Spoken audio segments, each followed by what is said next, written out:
علیکم ورحمۃ اللہ وبرکاتہ۔ امید کرتا ہوں کہ تمام دوست احباب خیریت سے ہوں گے۔ تو ناظرین، آج کا ہمارا اگلا ٹاپک ہے 20واں مکتوب، اولیاء اور انبیاء کی فضیلت کے بیان میں۔ آج ہم اس کو بیان کریں گے، پڑھیں گے۔ تمام دوست احباب چینل کو لازمی سبسکرائب فرما لیں۔ بسم اللہ الرحمن الرحیم۔ رب اشرح لی صدری ویسر لی امری واحلل عقدۃ من لسانی یفقہوا قولی۔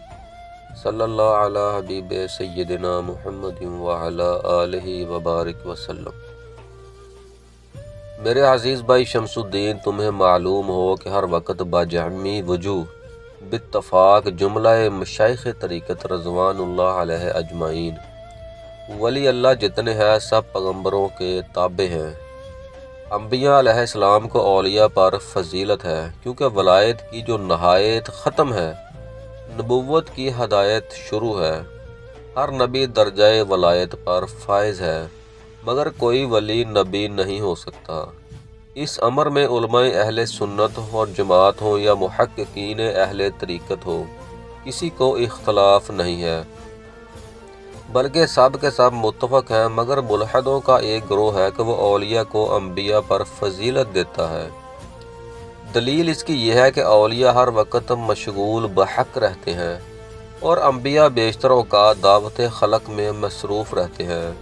اس سے ظاہر ہوا کہ ہر گھڑی جو شخص اللہ کے دھیان میں رہے گا، ضرور اس شخص کے سے افضل ہوگا جو بعض وقت خدا کی طرف متوجہ ہوتا ہے۔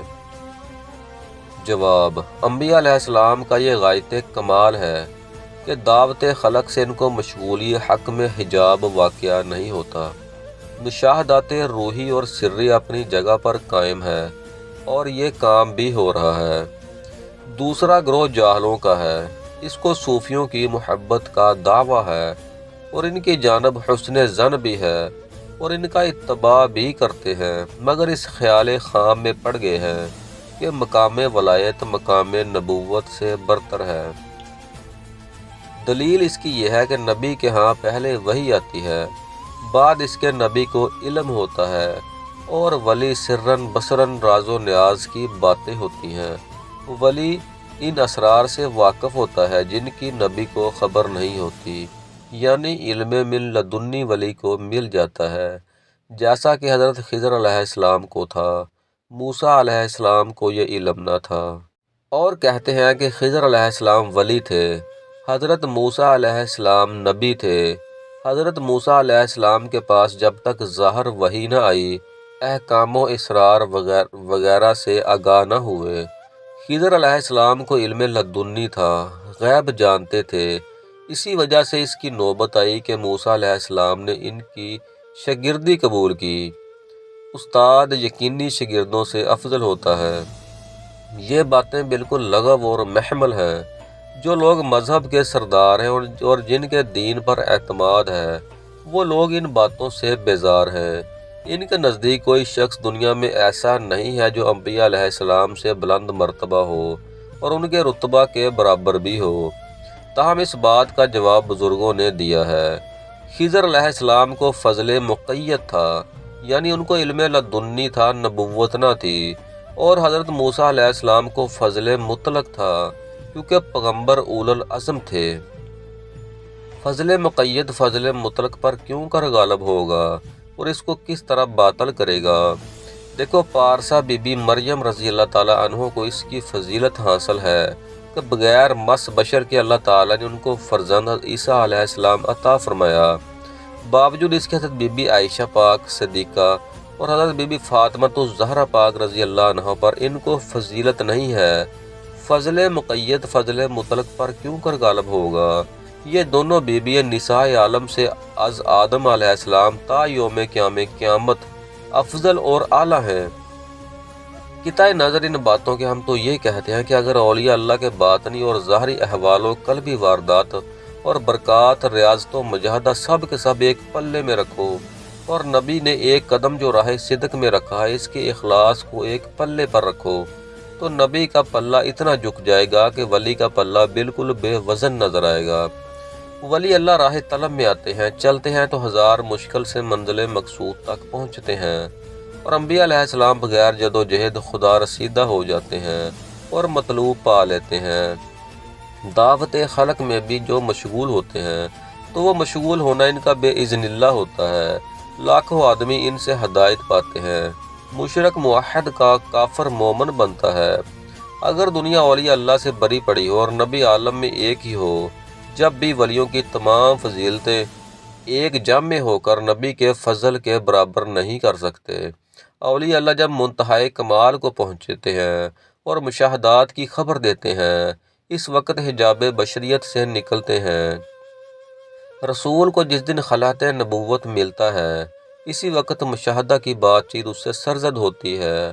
نبی کی ابتدا جب ولی کی انتہا ہے، پھر اس کو اس پر قیاس کرنا فضول امر ہے۔ حضرت خواجہ ابو یزید رحمۃ اللہ علیہ سے لوگوں نے سوال کیا کہ انبیاء کے متعلق آپ کیا فرماتے ہیں؟ آپ نے فرمایا، ہی ہاتھ، ہماری طاقت ہے کہ اس بارگاہ میں کچھ دخل دے سکیں۔ جہاں تک ہماری فہم و ادارک کام کرے گی وہ ہمارے مرتبے کی بات ہوگی۔ نتیجہ یہ نکلا کہ جس طرح اولیاء کا مرتبہ عام خلق پر پوشیدہ ہے، اسی طرح انبیاء کا مرتبہ اولیاء کی نظر سے نہاں ہے۔ اولیاء صحرائے ربوبیت میں سیر کرتے ہیں، انبیاء ہوائے ہویت میں اڑتے ہیں، کہاں سیر اور کہاں تیر۔ پھر حضرت خواجہ ابو یزید رحمۃ اللہ علیہ سے نقل کرتے ہیں کہ ایک مرتبہ سرن مجھ کو عروج حاصل ہوا، بہت عجائب قدرت دکھائے گئے، کسی طرح میں نے رخ نہ کیا، کیا بہشت کیا دوزخ کو بھی دیکھا، کچھ التفات نہ کیا، یہاں تک کہ کل پردہ حجاب اٹھا دیا گیا۔ اس وقت میں ایک مرغ ہو گیا اور ہوائے ہویت میں اڑنے لگا، اڑتے اڑتے میدان احدیت میں مشرف ہوا، وہاں درجہ ازلیت نظر آیا۔ غور سے جو دیکھا تو وہ مجھ سے باہر نہ تھا، مجھے بڑی شکستگی پیدا ہوئی۔ عرض کی کہ بارگاہ خدا یا جب تک وہم منی مجھ میں باقی ہے، تجھ تک رسائی محال ہے۔ اس ترقی پر بھی میں خودی سے چھٹکارا نہیں پاتا ہوں، اب مجھ کو کیا کرنا چاہیے؟ حکم ہوا خودی کے پنجہ سے جب ہی تیری رہائی ہو سکتی ہے کہ تو میرے دوست حضرت محمد مصطفیٰ پاک صلی اللہ علیہ وآلہ وسلم کی مطابقت میں ثابت قدم رہے اور اپنی آنکھوں میں ان کی خاک قدم کا سرما لگاتا رہے۔ دیکھو یہ معراج با یزید تھی، کمال قرب و کرامت کا درجہ با یزید کو عطا ہوا تھا، مگر باوجود اس مرتبہ کے جو حکم ان کا ہوا اس سے بامقابلہ درجہ ولایت بارگاہ رسالت کی شان کیا ظاہر کرتی ہے۔ علاوہ معراج کی حالت پر غور کرو۔ دیکھو نبی کو جو معراج ہوئی وہ کھلم کھلا شخصیت کے ساتھ ہوئی، یعنی جسمانی ہوئی، اور ولی کو معراج کو تعلق ہمت و اسرار کے ساتھ ہے۔ اس کا سبب یہ ہے کہ جو چیز انبیاء کو اظہار کے ساتھ روا ہے، اولیاء کو اسرار کے ساتھ ہوگی۔ دوسرے انبیاء کا جسم مبارک صفا اور پاکیزگی اور معنی قربت میں اولیاء کے دل اور سر کے مقابلہ میں ہے۔ اب دیکھو کتنا فرق ہے درمیان اس شخص کے جس کو تشخیص کے ساتھ معراج ہو اور جس کو معراج از روح سر ہو۔ اب تم فضل انبیاء کو اولیاء پر جب اچھی طرح جان چکے تو ایک مسئلہ اور بھی اس مناسبت سے سن لو۔ وہ مسئلہ یہ ہے کہ بلا اتفاق اہل سنت والجماعت اور جمہور مشائخ طریقت انبیاء و معصوم اور اولیاء محفوظ فرشتوں سے بھی افضل ہیں، باخلاف معتزلہ کہ یہ لوگ ملائکہ کو انبیاء پر فضیلت دیتے ہیں۔ ان کی دلیل یہ ہے کہ فرشتوں کا مرتبہ زیادہ بلند ہے، خلقت ان کی نہایت لطیف ہے، اللہ کے وہ بہت مطیع اور فرما بردار ہیں۔ یہ صفت انبیاء کی نہیں ہے، اس لیے فرشتے افضل ہیں۔ جو اب ہمارا یہ ہے کہ مطیع ہونا، رتبہ و رفیع ہونا، خلقت لطیف ہونا، اس کی دلیل نہیں کہ اللہ تعالیٰ نے ان کو افضل بنایا ہے۔ ہاں وہ شخص افضل ضرور ہے جس کو خدا فضیلت دے۔ دیکھو اگر فضیلت اطاعت اور عبادت پر موقوف ہوتی تو اس کے مستحق امتان پیشین کے لوگ ہوتے، مگر وہ اس امت سے افضل نہیں ہے، باوجود یہ کہ عبادت کی ان کو انتہا نہ تھی۔ اگر وہ فضل رتبہ اور جوہر پر موقوف ہوتا تو ابلیس لعین کو حضرت آدم علیہ السلام پر فضیلت ہوتی، کیونکہ آدم کی تخلیق خاک ظلمانی سے ہوئی اور ابلیس آتش نورانی سے بنایا گیا تھا۔ پس معلوم ہوا کہ فضل اسی کو ہے جس کو خدا افضل بنائے اور جس کو قبول کرے۔ دوسرے ملائکہ کی طاعت اور معرفت گویا اضطراری ہے، کیونکہ نہ اس قسم کی بھوک ہے، نہ قوت مردانگی، نہ دل میں حرص و طمع ہے، نہ طبیعت میں مکاری اور غداری ہے، نہ حصول رزق کے لیے حیلہ و تدبیر کی ضرورت ہے۔ غذا ان کی طاعت اور عبادت ہے، مشرب ان کا اللہ تعالیٰ کی فرما برداری ہے۔ انسان کو دیکھو، اس کی سرشت میں کھانے کی رغبت، عورت کی خواہش ہے۔ گناہ اس سے ہوتے ہیں اور ہو سکتے ہیں۔ دنیاوی ساز و سامان ہر وقت دل کو بے کل کرنے والے، حرص و مکاری رگ و پے میں دوڑی ہوئی، شیطان کو اتنا دسترس حاصل کے خون کے ساتھ چکا لگا رہا ہے۔ نفس امارہ خبیث سینکڑوں شیر کی جڑ، ایسی ذات جس میں اتنی بلائے ناگہانی موجود ہوں، وہ حتی المکان اپنے کو شہوت رانی سے محفوظ رکھے، فسق و فجور سے پرہیز کرے، باوجود حرص دنیا سے منہ پھیر لے، اور وسواسے شیطانی ہزار ترغیب دے، وہ گناہ نہ کرے، نفس لاکھ غرور و حب جا وغیرہ کی راہ دکھائے، وہ اصلی روش پر قائم رہے، عبادت پر اس کو قناعت ہو، طاعت و مداومت پر ہو، نفس پر جہاد کرے، شیطان سے لڑائی رکھے۔ در حقیقت ایسا شخص افضل ہوگا، یا وہ افضل ہوگا جس میں خواہشات نفسانی نہ ہو، شیطان اس کو بہکا نہ سکے، غذا کی اس کو حاجت نہ ہو، زن و فرزند کی اس کو فکر نہ ہو، اپنے بیگانے سے اس کو سروکار نہ رہے، اسباب و آلات کا وہ محتاج نہ ہو، امید و وہم کی کشائش سے اس کو وہم واسطہ نہ ہو۔ سبحان اللہ، کیا بارگاہ رسالت ہے اور کیا شان محمدی ہے۔ ذرا جبرائیل علیہ السلام کے مراتب پر نظر رکھ کر اس بات کو دیکھو تو صحیح کہ تمام عمر کی جان توڑ عبادت کے صلہ میں ان کو کیا ملتا ہے۔ یہ دولت دی جاتی ہے کہ معراج کی شب آپ صلی اللہ علیہ وآلہ وسلم کے براق کی وہ خدمت کرتے ہیں اور اس کو سجا کر سامنے لاتے ہیں، اور خلعت شاہی پر ان کو ناز ہوتا ہے۔ پھر ہم یہی کہیں گے کہ فرشتے اس شخص سے افضل کیوں کر ہو سکتے ہیں جو نفس امارہ کو مارتا ہے، رات دن ریاضت و مجاہدہ کرتا رہتا ہے، اللہ تعالیٰ کی اس پر عنایت کے اپنا دیدار اس کو دکھاتا ہے، ہر قسم کے خطرات سے محفوظ رکھتا ہے۔ حاصل کلام یہی ہے کہ خدا جس کو فضل دے وہی افضل ہے، اور جس کے سر پر فضل کا تاج رکھے وہی بادشاہ ہے۔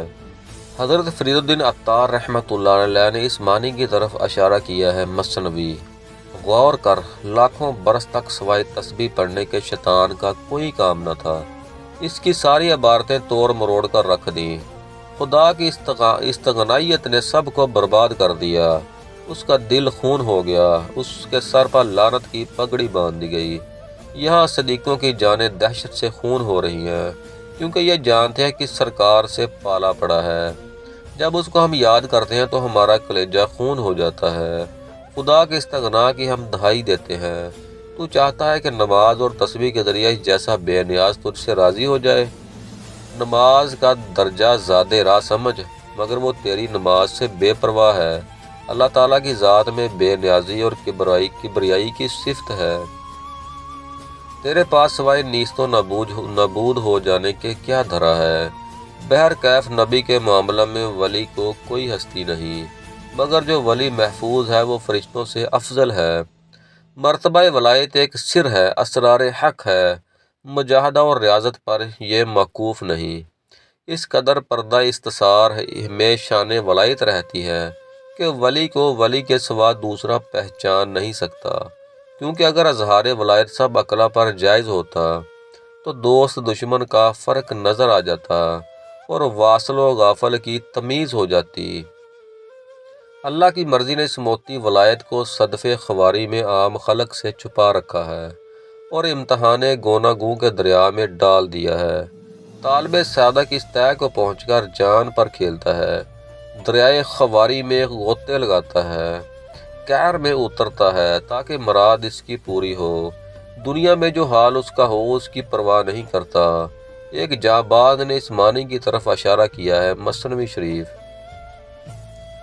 دفعتاً جان اور عقل کھو بیٹھ تاکہ خدا کے فرمان کے لائق تیرا دل ہو جائے۔ عشق کرنا اور اس جہان کا ارادہ کرنا، اس میں جان کی بات چیت کہاں، تیرے جیتے جی کبھی حاصل نہیں ہو سکتا۔ البتہ جان کھونے اور مرنے کے بعد ہی مقصد ہاتھ آ سکتا ہے۔ اس سے پہلے دل میں جو خواہشیں ہوں گی وہ سب رسمیاں ہیں، دین نہیں ہے۔ اے بھائی، ہرچہ بعد غم عشق اور درد طلب سے خالی نہیں رہنا چاہیے۔ کثرت معصیت اور خلاف ورزی کی وجہ سے نا امید زیبا نہیں۔ دیکھو، اس معاملہ کو دیکھ کے عقول ملکی اور بشری کارخانہ ایزدی میں سرگردان حیران ہو رہے ہیں۔ ایک شخص مدین پہنچتا ہے اور حضرت شیب علیہ السلام کے یہاں نوکری کرتا ہے۔ ان کی ساجھداری حضرت صالح سے اس کا عقد اس شرط پر ہوتا ہے کہ 10 سال غلہ بانی اور شبانی کرنا ہوگا۔ چارہ و ناچار وہ غریب اس مدت کو پوری کرتا ہے۔ اس کے بعد اہلیہ کے ساتھ پیدل روانہ ہوتا ہے۔ ایک وادی خونخوار میں پہنچ کر تھک کر بیٹھ جاتا ہے۔ جاڑے کا موسم ہے، گھٹا ٹوپ بادل چھایا ہوا ہے، اندھیرا گپ ہو رہا ہے، بھوک سے فشار ہے، سردی سے جان کے لالے پڑ رہے ہیں، ہزاروں آفات و بلا کا سامنا ہے۔ مجبور ہو کر وہ غریب الدیار اہلیہ کو تنہا خدا پر چھوڑ کر آگ کی تلاش میں باہر نکلتا ہے۔ لطف قدیم نگاہ خلعت نبوت سے آراستہ کرتا ہے۔ خدا کی دین کا موسیٰ سے پوچھئے احوال کہ آگ کو لینے جائیں اور پیمبری مل جائے۔ ہم نے تمہیں اپنا دل بہلانے کو خاص کر لیا ہے، کیا خوب کہا ہے۔ خدا ایک چرواہے کو پیغمبری کا تاج پہناتا ہے، نہیں تو ایک چرواہا پیغمبری کے لائق کب ہو سکتا ہے۔ یہ لطف اور عنایت کا پہلو ہے۔ قہر و جلال کے رنگ کو بھی دیکھ لو۔ بلعام اور باعور جو بشریت سے گزر چکا تھا، ملکوت کی سیر کیا کرتا تھا، عالم ولایت میں بڑا نامدار شخص تھا، لشکر ہوا پر قبضہ تھا، باد بے نیازی عالم قہر سے ایسی چلی کہ اس آندھی نے اس کو اڑا پھینکا اور مردار خوار کتوں کی زنجیریں باندھ دیا۔ عالم میں منادی کر دی کہ فَمَثَلُهُ كَمَثَلِ الْكَلْبِ إِن تَحْمِلْ عَلَيْهِ يَلْحَثُ أَوْ تَتْرُكْهُ يَلْحَث۔ اس کی مثال کتے جیسی ہے، اگر اس پر بوجھ لا دو تو ہانپتا ہے اور اگر چھوڑ دو جب بھی ہانپتا ہے۔ اب ایک نئے رنگ کی بات سنو، بھائی قسم ہے اس کے عزت و جلال کی کہ جیسی رحمت اور بہشت اور آرام بہشت کی وجہ سے نیک بندوں پر ہے، ویسی ہی عنایت دوزخ اور عذاب دوزخ کے سبب سے عام خلق پر ہے۔ ان لوگوں پر سختی اور ان کو دردرانا نہیں ہے۔ دیکھو تو صحیح کس درجہ تشفی بخش یہ فکرہ ہے۔ یرید اللہ بکم اليسر ولا یرید بکم العسر۔ اللہ تمہارے ساتھ آسانی کا ارادہ کرتا ہے، سختی کا ارادہ نہیں کرتا۔ نہیں دیکھتے ہو تم کہ سونے کو آگ پر کس لیے رکھتے ہیں؟ تاکہ کھوٹا پن اس کا جل جائے، کھرا سونا نکل آئے۔ اس معنی کے لحاظ سے عاصی کو دوزخ میں لے جاتے ہیں تاکہ پاک ہو کر اس پاک بارگاہ میں حاضر ہو، اس لیے نہیں کہ درد اور غمناک رہے، جلا جلا کے مارا جائے۔ کیا خوب کہا ہے کہ اس راز عہد الست نے، یعنی ازل ہی میں اللہ تعالی ہمارے گناہ سے واقف تھا اور وہ جانتا تھا کہ یہ لوگ گناہ کریں گے۔ جب یہ علم اس بات سے مانے نہ ہوا کہ ہم کو پیدا ہی نہ کرتا، تو موصیت نواحدات ہماری جس کو ہم اس عالم میں کر رہے ہیں کیوں کر منع ہوگی افود و بخشش سے۔ اس بنا پر ہر گھڑی لا تقنطوا من رحمت اللہ کی صدا گوش جان میں پہنچ رہی ہے اور جان اس سے کھلی پڑتی ہے۔ یہ جو حدیث شریف میں آ گیا ہے، لو لم تذنبوا لا ذهب اللہ بکم ولجاء بقوم یذنبون لیستغفرون اللہ فیغفر لهم۔ اگر تم گناہ نہ کرتے تو اللہ تعالیٰ ایک دوسری قوم پیدا کرتا جو گناہ کرتی، اللہ سے بخشش چاہتی، وہ ان کو بخشتا۔ سبحان اللہ۔ یہ حدیث گناہ گاروں عاصیوں کے لیے ایک عجیب بشارت تازہ ہے۔ مثنوی شریف۔ اے گناہ گار نا امید نہ ہو، کیونکہ جب آفتاب چمکے گا، جیسا بادشاہ کے محل پر ویسا ہی ایک فقیر کی جھونپڑی پر بھی پڑے گا۔ جو کوئی راستے میں ننگا پڑا ہو اس کو بھی دھوپ خوب لگے گی۔ مخلصوں کا کام بڑا خطرناک ہے۔ گناہ گار لوگ نہایت چستی سے اس گیند کی بازی جیت لیں گے۔ وسلام۔ تو ناظرین، آج کا ہمارا 20واں مکتوب ختم ہوا۔ خوش رہے، آباد رہے، جزاک اللہ خیر۔